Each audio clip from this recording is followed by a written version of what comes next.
still hanging out in the chat room. I'm sure he is. Yeah. Let's hold on. Let's see. Yeah, there we are. All right. Let's go ahead and start it again, shall we? Let's do it. All right. Okay. And three, two, one. Oh, whoa, whoa, hold on. Let me make sure. Got to turn my volume up. There we go.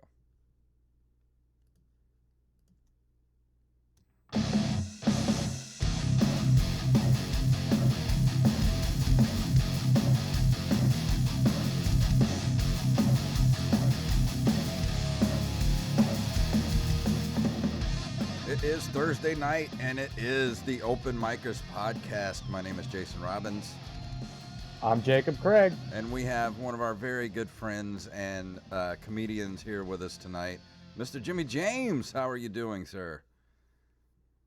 I am fantastic. It's good to see you guys. You too, man. Good to see you too, man. Missed you at the open I've mic the missed other your night. faces.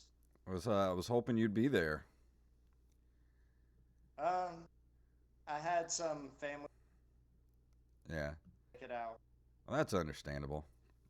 But I'd be remiss if we didn't kind of talk a little bit about what's happening for the future scholars that are going to look back on this and, an alien species that finds this MP3 lodged somewhere. And we're in the middle of the not only the COVID-19 pandemic, but also middle of the riots and protests that are going on right now across the country over police brutality. And there's a giant asteroid Yes. heading towards the Earth. That too, which is probably going to kill us all, that's great. But we Jimmy and I have here's the story. I put up a meme that I made on Facebook the other day, and a lot of the oppressed angry white boys came out of the woodwork and started giving me the business. And Jimmy James was there to help defend me a little bit. And thank you for that. And so, is there anything you'd like to say to all the people out there? Because I just want to say, everybody that's protesting and stuff, I love all you guys. I stand behind you. And, just stay safe out there. But do you guys, Jimmy, do you have anything you want to say about everything going on? The funny thing is, back in 2012, I was actually very critical of Obama's Mhm. policies. I was outspoken. I was on social media a lot, and I was kind of coming at things from a different angle. I lost some friends, I made some enemies, and in the end, I was, you know, it's just not worth it to Yeah. let everybody fight them. And since then, I've just sat back, not been active, not participating, especially in social media and sharing my opinion on affairs until now. I've seen Trayvon Martin. I've seen so many people of color being unfairly treated, murdered, and this has it has been an epidemic for a while, but now it's being shown. Yeah. And I have to speak out because so many people are just staying blind, saying, oh no, this isn't a race problem. This isn't, a social problem. And the people to the extreme are pretty much saying things are fine how they are, be less bitching about it. So I feel like it's a moral imperative that I have to start speaking out now. I have to start saying, no, things are fucked up. And if you don't see that things are fucked up, you've got to open your eyes. Now, me voicing my opinion has made me lose friends, has me having falling out with friends. I'm in arguments daily just about it. I can't let it go. Yeah. Not this. Well, you know, the thing is I had put up a meme about Colin Kaepernick and about how my Facebook feed was inundated with people, white people saying, "Well, why can't black people peacefully protest? Why do they have to riot? And I put up a meme of, you know, Colin Kaepernick peacefully protesting, and everybody then came at me saying, well, he did it at the wrong time. When is the right time? Like, I don't understand. And they can't give you a good reason. They can't. And I started attacking some of these people, saying, me personally, I'm a pasty white boy from the Gulf Coast of Mississippi. I don't get to tell people when they can and can't protest. And they wanted to come at me about that. Like, this one guy was like, well, I have a black girlfriend. I'm like, what does that got to do with it? Like, I eat Chinese food. That doesn't mean I'm a fucking, I'm not qualified for, like, what's it called? Like, foreign diplomacy. Like, what does that have to do with anything? I just don't get it, man. And isn't it the point of a protest to do it at a time that's not convenient? Yes. Like, so people will pay attention. The reason no one can give you a... What was up, Jimmy? A time that's not convenient, like when there's not people being abused and murdered in the street, that's the right time to do it? Yeah, exactly. Yeah. And it's like, no one can give you a reason as to why it was the wrong time, because it's the same thing. Like, I was in high school in the Obama administration, and I had to go to school every day and hear all these fucking redneck racist white dudes talk about how they hate Obama just in the middle of class. Yeah. And I had a teacher one time who asked them, well, why do you hate Obama?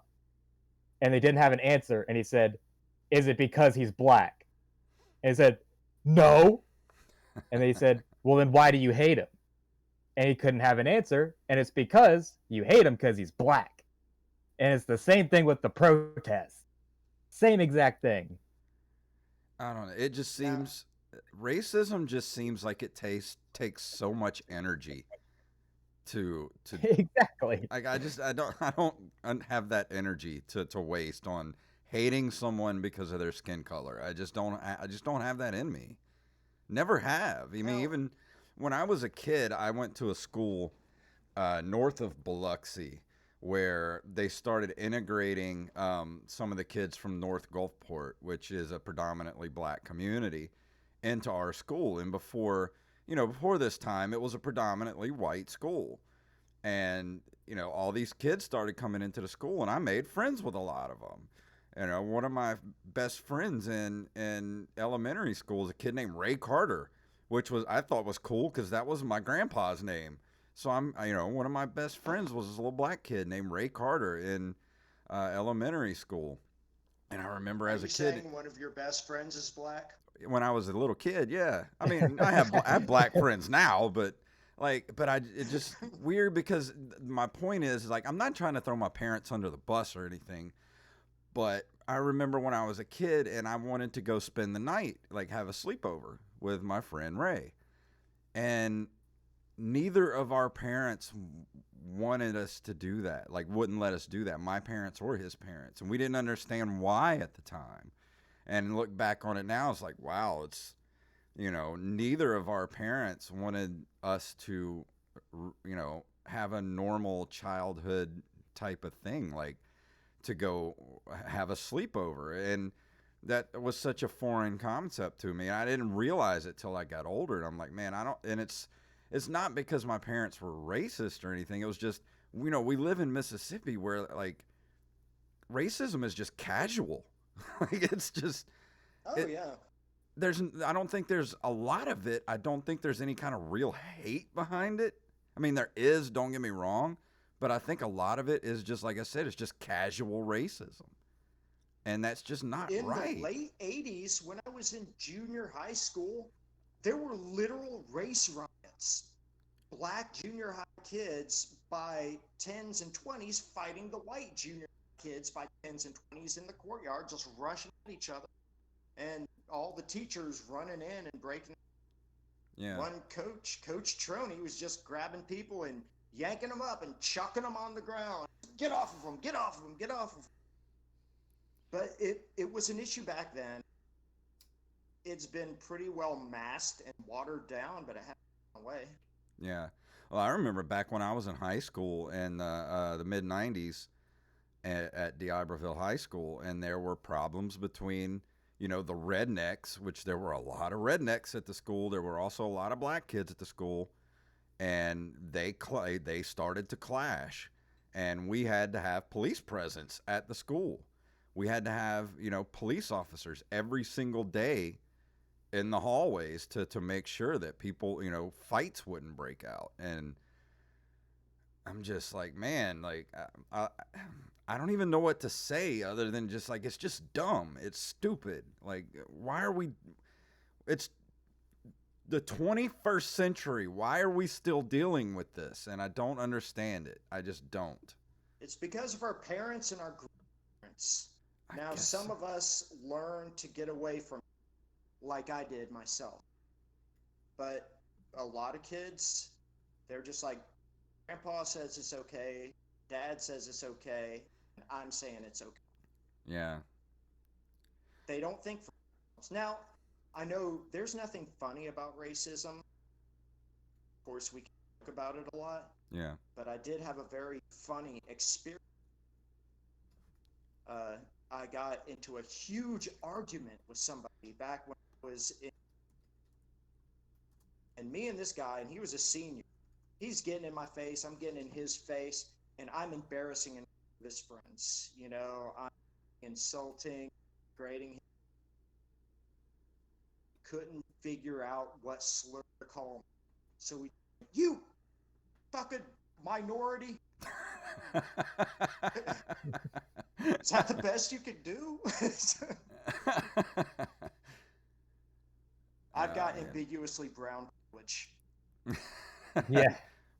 Well, and the thing is like among us comedians too, like around here, we always like bust each other's balls, and like we call you our racially ambiguous friend, and stuff like that, and it's all in good, because we all love each other, and there's no maliciousness behind anything, but I just don't even know if that's even okay anymore, because we're more or Well, less it's really making. not because it puts a pain in my heart and a tear in my eye. I'm sure it does.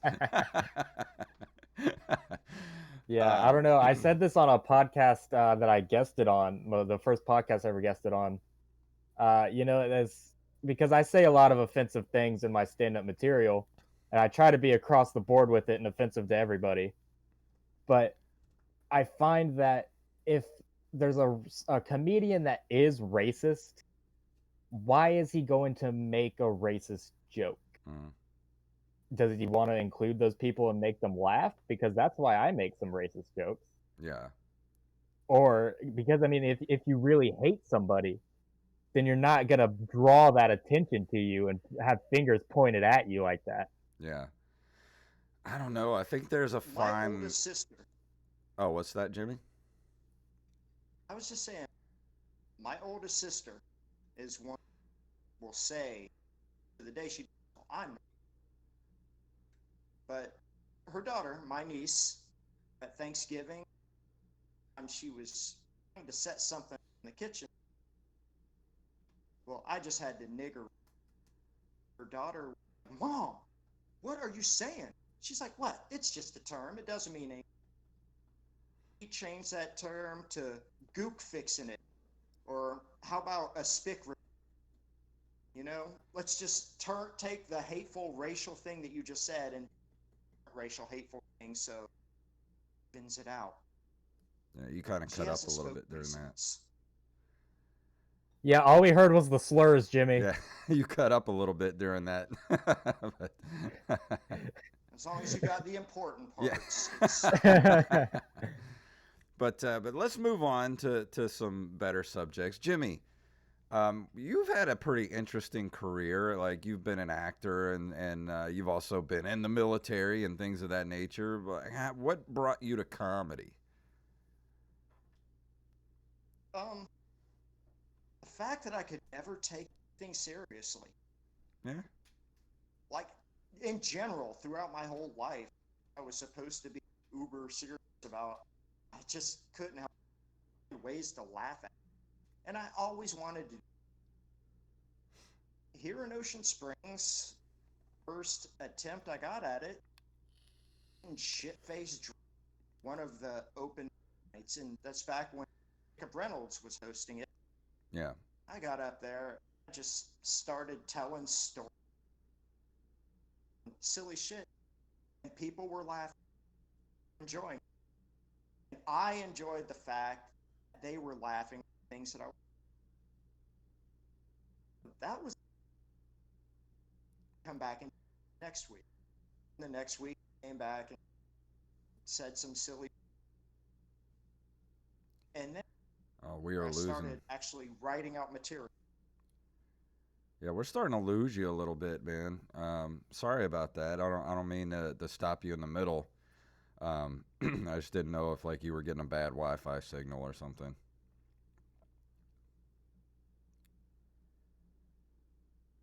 Sorry, everybody that's listening. I know that's kind of weird to hear somebody every other word. Yeah. And I apologize too. It says my Wi-Fi is can speak slow.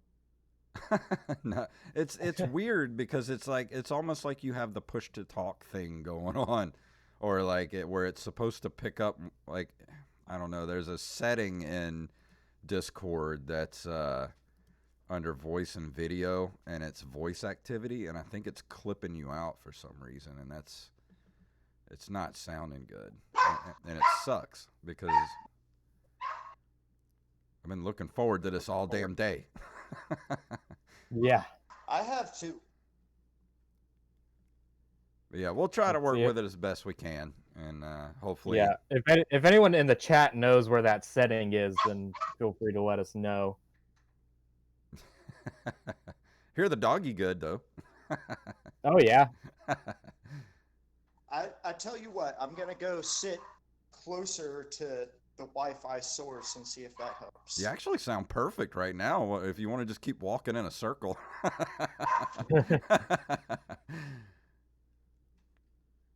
But yeah. All right, so now I'm in our storage room. Oh, good.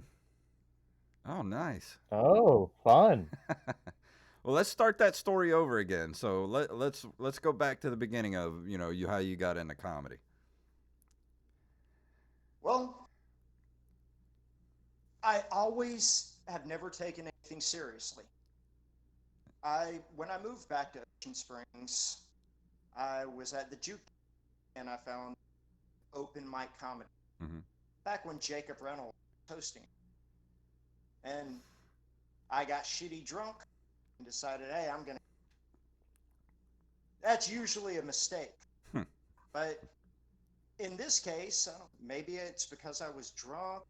Maybe it's because I did okay. I just told stories and said silly shit. People laughed, enjoyed it. I got a rush out of the fact that I was able to laugh. And I loved it. Yeah. I said, oh, I'm going to come back next week, but again. So I did. Came back the next week. I got drunk, got up on stage, told like crazy life stories, said some silly shit. People laughed, and I loved it. Took a break for a while. Took an opportunity to actually write some material and start setting up a routine. Once I did that, and I started getting people that recognized me outside of there, once the first person recognized me outside of there, like, oh, you're doing the. In my head, I was like, all right, that's it. Now I'm a comedian. Yep. I've got my first fan. So what is your process like for coming up with material and like a set? Like how do you come up with what you're gonna put in your set? Because you have a sense of humor a lot like mine, where I don't really consider myself a joke writer. It's more of just kind of humorous stories and telling things in a funny way. A lot of my stuff is based on true life experience. If I can think of a memory that actually makes me smile or laugh physically just thinking about it, I write it down. I should tell that story, or I should share that experience. Yeah. So what about you, Jacob? You're more of a joke writer. What is your? I've never really asked you this. Like, what is your process like? Yeah, I mean, I can write about funny stories that have happened to me too. At the open mic the other night, about half of my set was about a funny story that happened to me in the grocery store I love that where I was story. staying.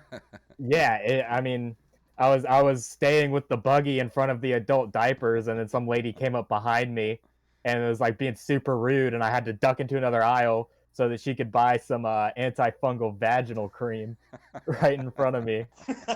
And so there's stuff like that because I've been a comedian for so long. Like most of my Did you get her cognitive. number? Can I have it?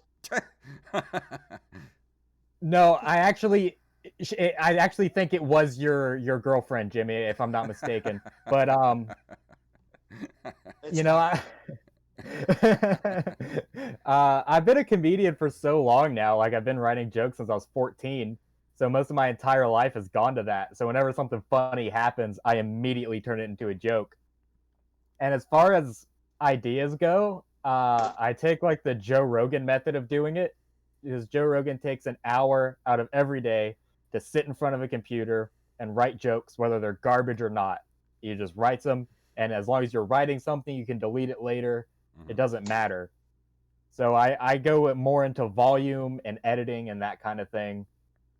And I mean, as ideas are just ideas. You just watch TV, go out into the world, talk to people. I mean, you'll get stuff, you know. Yeah. That's the thing is once you actually commit to, and I found this too. Like I was always a humorous short story writer and things like that.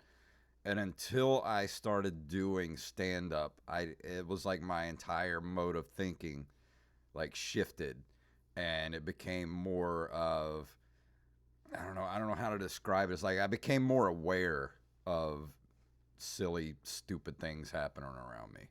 I guess. Or just the way I Yeah. Yeah. was in particular. A lot of my stuff is about how dumb I am. Well, yeah, I mean, I'm there's actually a lot of material there, Yeah. so. I'm very disappointed. Um, I thought going into the self quarantine blessing. I thought I'm gonna write some new material. I'm gonna really buckle down. I just got fat and drunk. I didn't write shit. I didn't do shit. Hey, you But can do now both. we gave a nickname to a little Gatorade bottle of vodka. We call it the sipping bottle or the Mhm. sipper. And then it turned into us like waking up in the morning, like 9 a.m. I'm like, oh, hand me the sipper. Cracking open a beer and sipping vodka and doing that until 10 p.m. I'm like, oh, okay, well, I'm just have to go to sleep. And that's it. And the thing is like being in quarantine and stuff like not it's hard to write jokes when life is not happening. When all you do is like me, all I did I was still working. So I went to work and I work by myself, so I don't work with other people. So it's not like I'm interacting with people all day. So most of my interaction comes from, going out to the open mics and things like that. And when nothing's happening, obviously nothing funny is happening. So it was really hard to try to write stuff. So I didn't really. I mean, I would have funny ideas here and there, but nothing really stuck.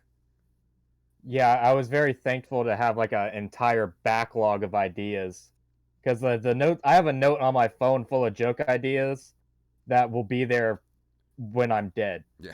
So luckily I had that, and I was able to write enough to where I probably have about maybe 20 or 25 minutes of untested material. But if I didn't have that, I don't know what the fuck I would have done, honestly. Yeah, everything I talked I have about. entertained myself. Oh yeah. I've entertained myself by watching a gaggle of emotionally damaged children play in the parking lot of my balcony. One night, it was dark and it was late. I see this kid on one of those Razor scooters and comes right up to an intersection and just spills over and plays dead in the middle of the intersection. That's a pretty he doing that. And I look behind him and there's like 4 or 5 other kids crawling on all fours from behind the cars going, meow, meow. And I see these 2 adults walking out to the parking lot, and they see the kid laying motionless in the road. They're like, "Oh my God, kid, are you okay?" And his cat friends behind him scream, "Yeah, he's fine. We're just playing." And after that, I bought a pair of binoculars because I had to see better what the fuck is shits. I mean, first off, why are like 7 and 8-year-olds out at 10 p.m. and why are they playing dead in the middle of the fucking? But it's entertaining to me. That's been happening around here too in my apartment complex. There's been a lot of children around lately, especially like late at night, running around in the courtyard, and it's just I don't know. These kids need something So to I'm do. not alone. No, you're not. You should Yeah. start watching them some night. It's some pretty bizarre, entertaining I'm shit. sure. Whatever the fuck. Jimmy, But, you're already on a list. Stop watching the kids.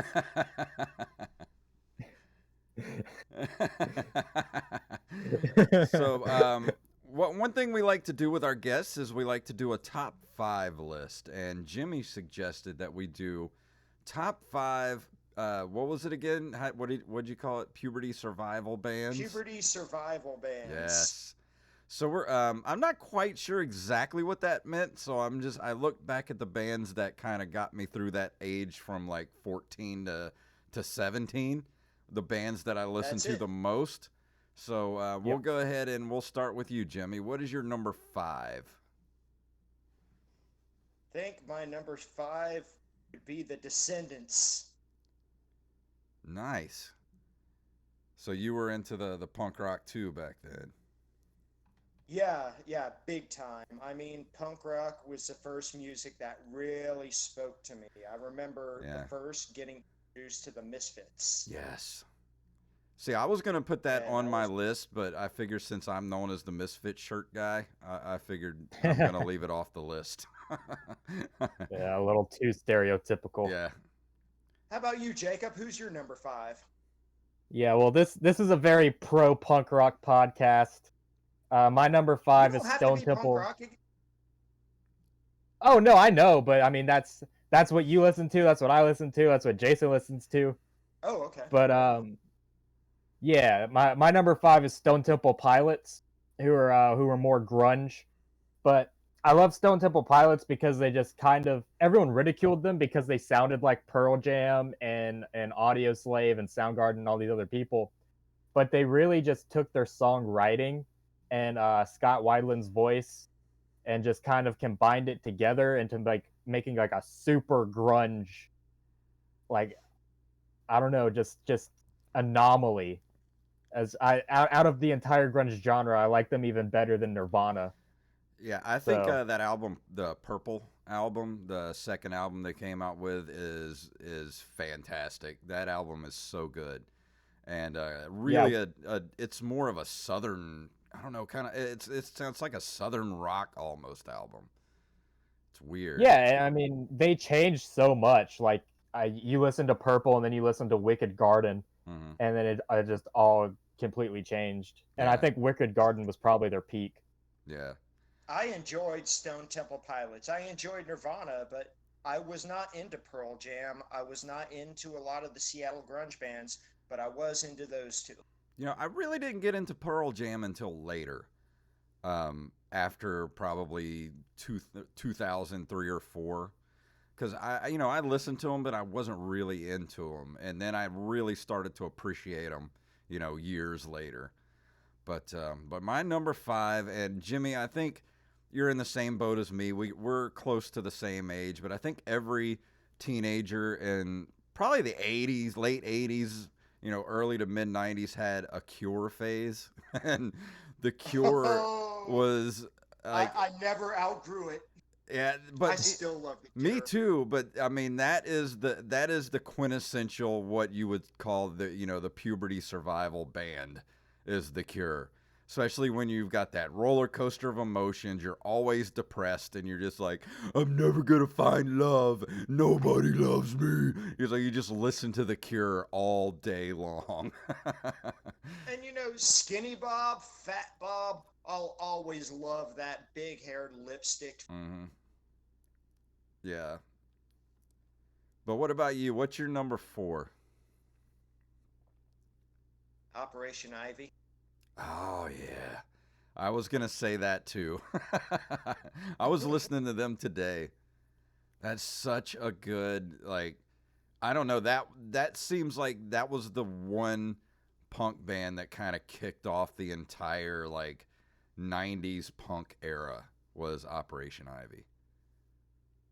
That music gave me more energy than 5 Red Bull. Mm-hmm. I could listen to that and just be ready to bounce off the wall, jump out, tackle a giant, whatever. Yeah, if anybody listening to this, if you've never listened to Operation Ivy, it is available now, like on Spotify, iTunes, all that. Go listen to Operation Ivy, and it's like, it's a moment in time, man. Like, I listen to that, and it immediately takes me back to a certain place in time when I was a kid. Eh, The most punk rock fucking thing about that is they reached a peak of popularity and broke up. Yeah. Like, that's it. We gave you the best and we're done. And that's all you ever heard from them. Yep. And basically, the rest So of the that's good. All band. you got was their best. The singer went on to start another band that I listened to, and I don't remember their name, but he was like a Rancid? Buddhist monk. And Rancid? well, no, that was the guitar player that went on to form Rancid. Basically, the guitar player and the rest of the band went on to form Rancid, and the singer went on to, because he was like a Buddhist monk. He started this other really kind of mellow rock band that I listened to, and now I can't remember the name of it. It's been so long. But It yeah, wasn't Schlong. it might have been. I don't remember. I'll have to do some research. But what about you, Jacob? What's your number 4? Yeah, you guys are fucking old. So my number 4, obviously I'm into punk rock, but I was a teenager at a different time. So I was into the earlier, I guess the later pop punk genre.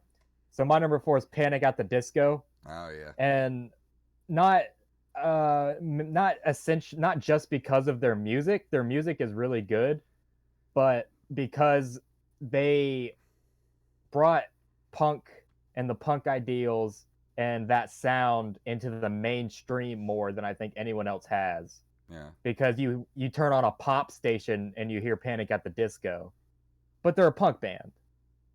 And Yeah, I mean, I I agree. just love, yeah, and I love Brendan Urie's voice, and I think they did a lot for the genre. So that's my number 4. For my number 4, I'm gonna have to say Smashing Pumpkins. They were another band from like '93 to '96. Were just like, that was one of the bands I just listened to nonstop. Especially, I got into them during when Gish was out because my brother was in college at the time and he let me borrow the Gish CD. I fell in love with them then, and then of course they dropped Siamese Dream, and that album was just everything to me. I still listen to it to this day, backwards and forwards. It's probably one of my favorite albums of all time. But just something about, I don't know, Billy Corgan, like the songwriting ability, his voice, his lyrics, it just something, gives me goosebumps about, that album and those songs. It's that nostalgia, man. Yeah. Damn nostalgia. So what's your number Yeah. 3, Jimmy?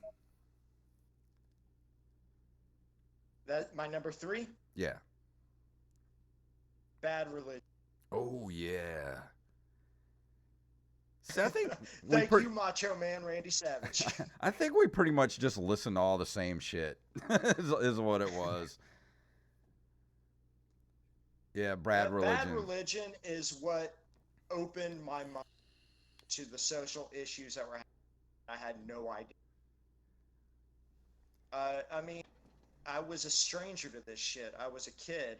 I would start listening to these songs about government corruption, social discourse, and all this stuff. Start looking around and seeing it all around me. I'm like, wow, they're. And the more I listened to it, the more I was aware of it. The more that I was aware of things that I was never aware of before. Yeah. And they're still doing shit today. They made a song about Trump called "The Kids Are Alt-Right." Yeah. And the singer, I can't remember his name, but he got like a doctorate in like zoology or something like that. Philosophy, I believe. Philosophy, yeah. I think Really it's smart Brian dude. Geffen. Yeah, that's it. Yeah, I think so. I know it's Brian something. But what about you, Jacob? What's your number 3? My number 3 is Weezer. Oh, yeah. Yes. Hell yeah, Love man. the Weezer. Yes, Blue Album. Even their newer stuff is pretty good, but it's just when they released Blue Album, I had discovered that as a lonely teenage boy who couldn't get laid. And it just made everything better, man. Yeah. Well, if you love the Blue Album, you'll love Pinkerton because that was the one album that Yeah, was panned when it came out, man. But then, like, it slowly became everybody's favorite Weezer album. And it's weird Is that how the that one happened. with Pink Triangle?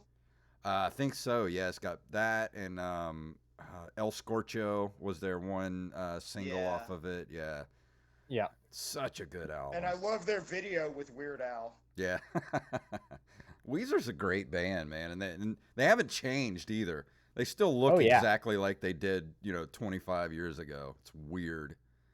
They sound exactly the same too. Yeah. I mean, they keep Yes. putting out that '90s nostalgia, man. Yep, people eat it up, man. As And long you as know, their subject matter and their style changes slightly, but they still stay exactly the same. yeah. What are we at? Number 3? My number 3 Yeah. is going to be, and this is a band. Um, I discovered this band this felt like a '90s band, and I thought they were new at the time when I discovered them around like '93, I think, and started listening to them. But they had already been, broken up for like 5 years at that point, and it was the Pixies. Dude, yeah. You just stole my next band. really. It was so weird because they were so far ahead of their time as far as just their sound and their songwriting. It was so 90s, but then you realize like this was like 1987, they were writing this shit. So, and I got into them. They innovated the whole like loud, quiet, loud Yes. formula for music. And Nirvana ripped it off. I mean, if it wasn't for the Pixies, there would be no Nirvana. There would be no I think 90s. Nirvana paid homage to it. Yeah, there would be no 90s sound without the Pixies. I think the Pixies laid the groundwork for it. And that's all I got to say about it. The Pixies are great. They were so groundbreaking. But what about you, Jimmy? What's your number 2? I don't care if you stole it. The Pixies. The Pixies are my number 2 favorite like puberty survival band. Yeah. I danced around to Doolittle all day long. Mm-hmm. And me and my friends would say, "You buy me a soda, you buy me a soda, you molest me in the parking." Yep. And has there been Pixies were another huge influential. Has there been another song other than Where Is My Mind that has been used so much in movies, TV shows, trailers? I mean, that song has been remade so many times. I bet they just live off the residuals of that song. I have heard "Here Comes Your Man" a couple of times in a couple of movies. Yeah. Yeah, that's another popular one. They're just, I don't know, man. They're just one of those bands that just people keep discovering them like every, 10 years or so. And they still just sound as relevant now as they did then. They have like just a timeless sound about them. And I saw their reunion tour, and they still had Kim Deal playing with them. And that was the last time that she did. Yeah. I'm glad I was able to be there and see the original members do one more show. Yeah. I wish I could have seen that, man. But what about you, Jacob? What's your number 2? My number 2 is Green Day. I knew you were going to say that. I love Green Day. Yes, Dookie, Nimrod, especially American Idiot, because I remember when American Idiot came out, and I was 5 years old when it came out. but I knew Green Day because my mom would play Green Day in the car with me because she's a great parent. Hell yeah. And I remember being I play it fucking for my kid. yeah, yeah, and I remember being fucking stoked about a new Green Day album as a 5-year-old kid. And I'll still listen to that album. I'll even listen through the entire Jesus of Suburbia track, which is like 10 minutes long. And I still One think of my it's favorites. yeah, I think as far as a story goes in music, it's the best. It's the best linear story in a single song that you can find. Yeah. Did you ever listen to the 10,001 Slap Happy Hours album? Hmm. No, I didn't. Dude, go back and That was listen their to that. first underground album. Try to check it out if you can. You're gonna love that shit. Yeah, it's on Spotify and iTunes now, so you can find it. That one, that was their first one, and then Kerplunk was their second. Kerplunk is Ah, really good too. I forgot about Kerplunk. Kerplunk is a great. I think I listened to Kerplunk more than any other Green Day album. Probably because that was when I first found out about them, was during the Kerplunk era. Yeah. These days, they're not even the same band. Those last couple albums, it sounds like a hair care product commercial. It does not sound like. Right. But the thing is, AC/DC's new album sucks too. So, I mean, looking at Green Day, they've definitely earned their place as being pioneers the same way AC/DC did. Ooh, the real big Yeah, but wall. AC/DC's as old as Willie Nelson, man. Yeah. The real big wall has joined us in the chat room. What's up, Wally? And he said he saw Green Day play All of American Idiot before it released at Voodoo Fest. I remember you going to that Voodoo Fest. He went by himself to Voodoo Fest to go see Green Day. Respect, my man. Love Yeah. you, Wally.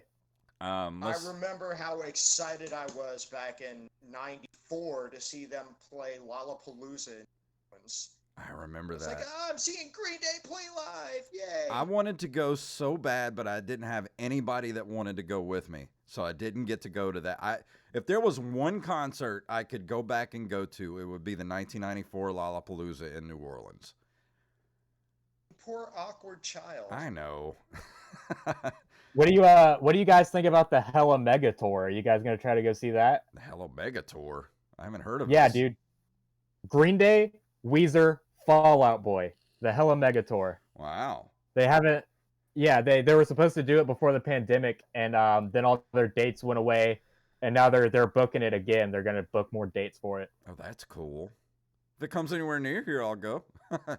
Yeah, dude. If it comes to New Orleans, we should totally go. Hell yeah. Let's see. For my number 2, and this is throwing way back. I was a huge Doors fan when I was a Yeah. younger kid. My dad loved the Doors, and it was one of those bands that, like them, Rolling Stones, the Beatles, was always on rotation on the record player in my house when I was a kid. And once you hit a certain age as a teenager, it's like Jim Morrison becomes your savior. and like I wanted to be Jim Morrison for like a year straight, from like age 14 to 15. I started growing my hair out. I started writing weird poetry, and I just wanted to be Jim Morrison. That's all I did, was just wanted to be Jim Morrison. How much acid did you have to drop? I've never done acid, but I'm willing to try. Where were you raised? in Woolmarket. You were raised in Woolmarket and you never tried acid? What Dude. kind of childhood did you have? Oh Dude. my god, I'm so sorry. Lame friends, man. What can I say? What about you? What's your number 1, Jimmy? Your number 1 puberty survival band? Modest Mouse. Oh yeah, love Okay. me some Modest Mouse. It started with their album, The Lonesome Crowded West. And it was so weird. And it was that band and a band called Built to Spill. Oh yeah, I listened to Those them two too. bands were weird. Music was kind of off kilter and slightly off. I loved it because I knew it was on purpose. and there was kind of a message with the song with that off kilter off, and it drew me. And I got more and more into it. Every album they came out with, I thought got better and better. Yeah.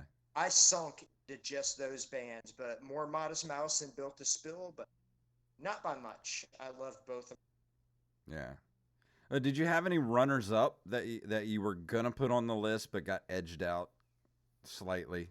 them. A few. Because one of mine, The one of my Ramones. runners up was gonna be No Effects. Because Yes. Ah, yes! I loved No Effects when I was a teenager. I Holy still crap! listen to them to this day. White Trash, Two Hebes, and a Bean is still one of my favorite albums of all time. Yeah. Home Linoleum Control. still makes me want to break shit. Yeah. So, Jimmy, Did you guys see their video for? They made a video for Funny or Die. no. I've heard about this. I haven't seen it. Oh, it's an awesome video. It's shit. I'm having a brain. I'm gonna have to look this up. Jamie, can you pull that up? Yeah. We don't have a Jamie. I'm gonna get a Jamie. We need an Audible sponsorship so we can get a Jamie. So, what about you, Jacob? What's your number one? Or did you want to do any runners up before you got to the number one spot?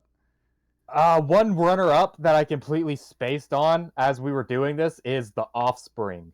Yeah. I love The Offspring so much. They're band. definitely, yes, they're amazing. Pretty Fly for a White Guy was written about me. That's actually a true story. And that wasn't a true story, guys. You're supposed to laugh. Fuck you guys. I was never really that big into the Offspring.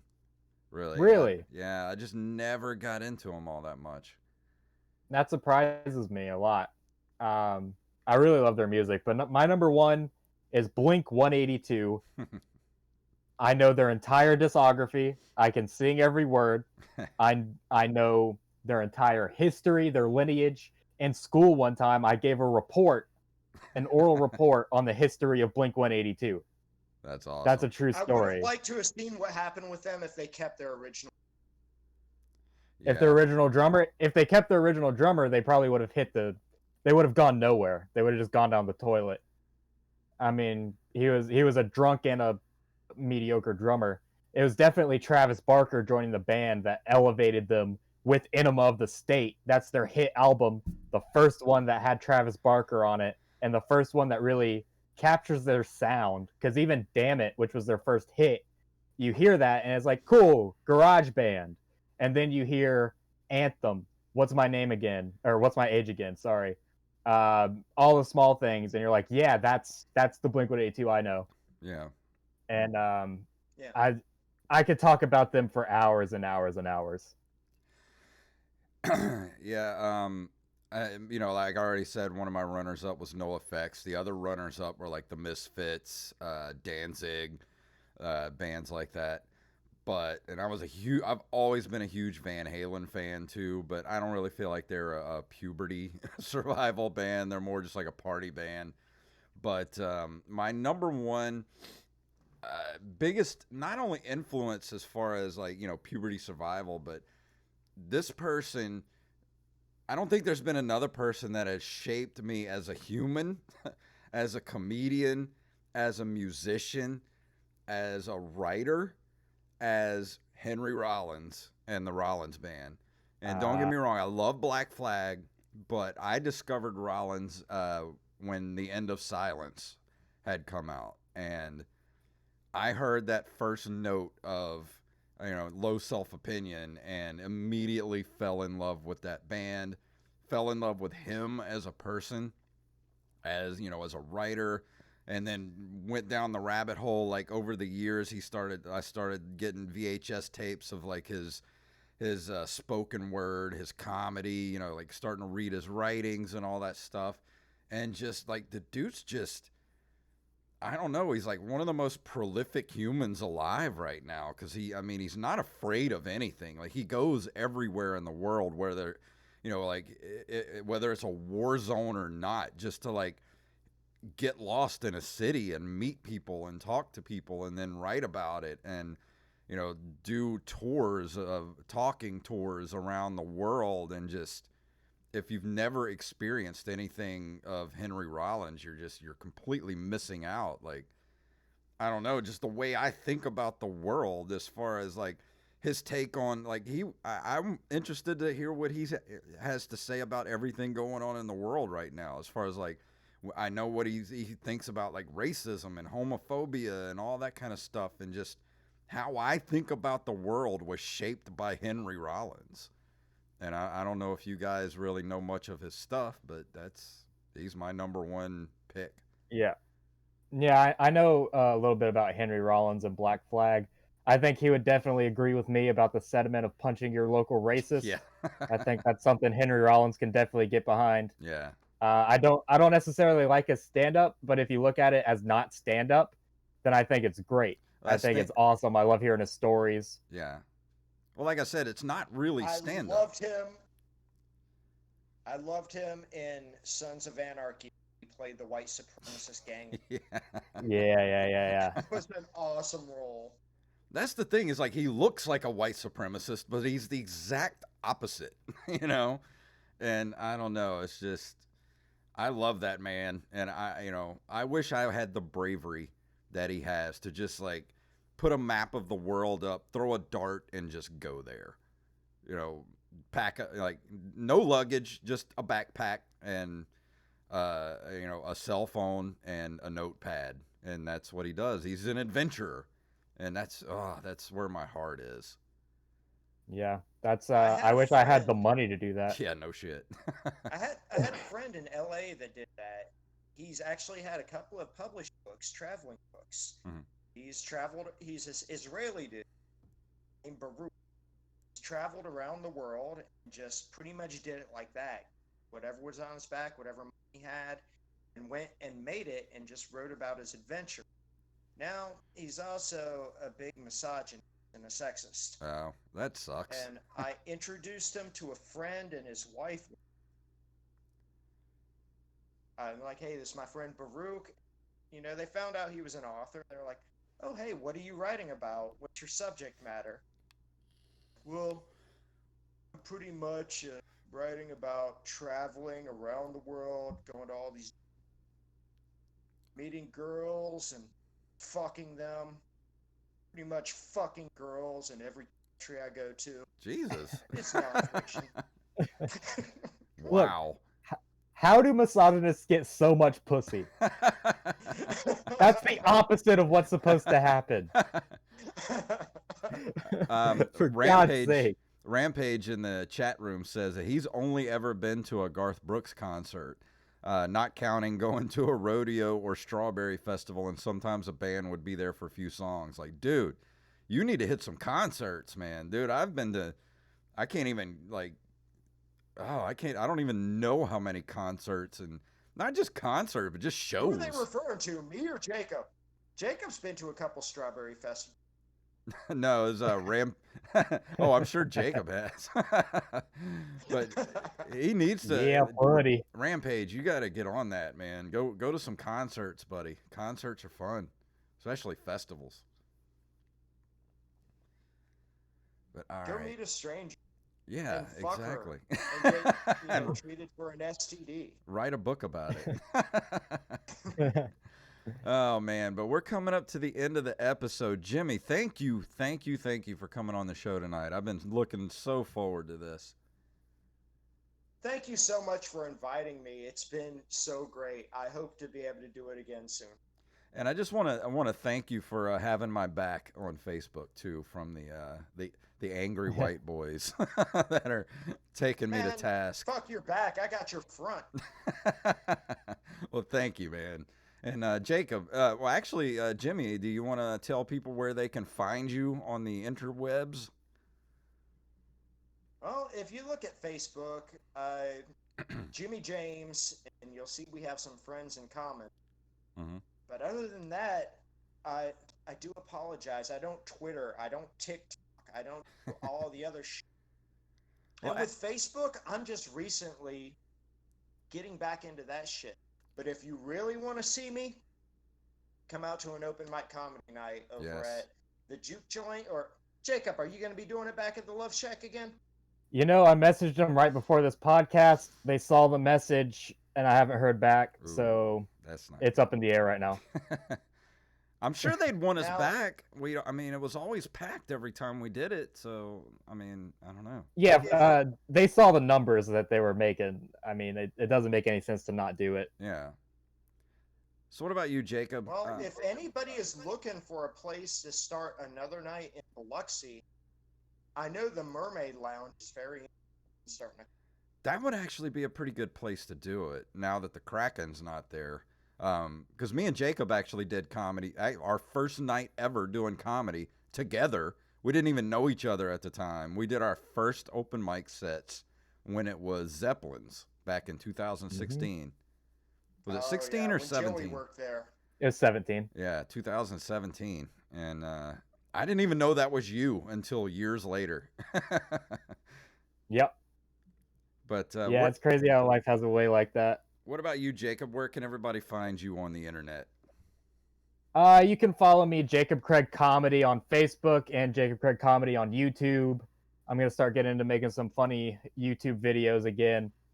And I just wanted to say before we get out of here that this is a vehemently Black Lives Matter podcast. Yes. We are very strongly behind that point, and we will not drift from it at all.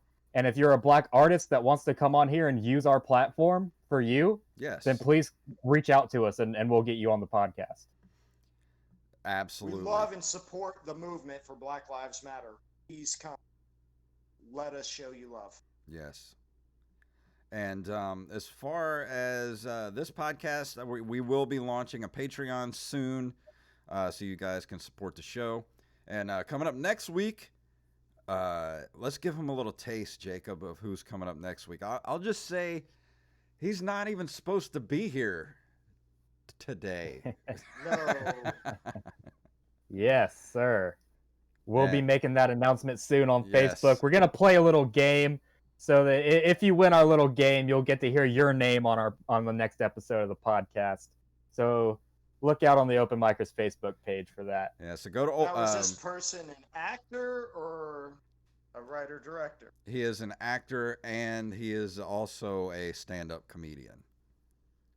I'm not going to say any names, but I'm very excited about this little teaser that you just gave. Yes. Extremely excited. But we do have our Twitter up at Open Micers on Twitter. Well, you can follow us over there. You can also go to Facebook, facebook.com/Open Micers. Go follow us. Tell your friends. And if you know anybody that, would, like we said, any black creators out there that are doing stuff on the internet, we'd love to get them on the show and promote their stuff. So send them our way. Send them over to the Open Micers. We're open to everyone and anyone, men, women, children, if they're funny, can come on the show. That's me. Yes. And we're gonna go ahead and get out of here. Watch him around, Jacob. So I'm gonna go ahead and play our music and say thank you for joining us tonight on Twitter, and thank you, Jimmy James, for joining us. Jacob, I love you, brother, and I will Love you see too, man. you. We'll see you guys next week. Yeah, bye-bye.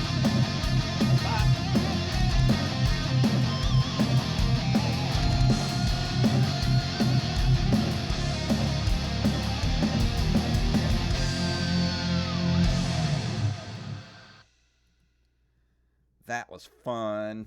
And thank you all you guys for watching in Twitch tonight. Good night, Rampage, and thank you, Wally, and who else was up in here? We had some other folks up in the chat room tonight, but it won't scroll for me, and I don't know why. Let's see. Sage Slays, thank you for joining us. And we had a few people in here tonight. That's fun. Yeah, thank all you guys. the Seriously, and word out. you definitely want to tune in next week for Yeah. sure. And the week after. Thanks for coming and staring. Oh, at my yeah, yeah. gorgeous face. got some crazy weeks coming up soon. But yeah, Jimmy. Heck yeah, we do. Thank you for joining us, and I'm gonna go ahead and go edit this thing up and get it out, and I'm gonna stop the stream. And thank you for everybody for joining us. Good night.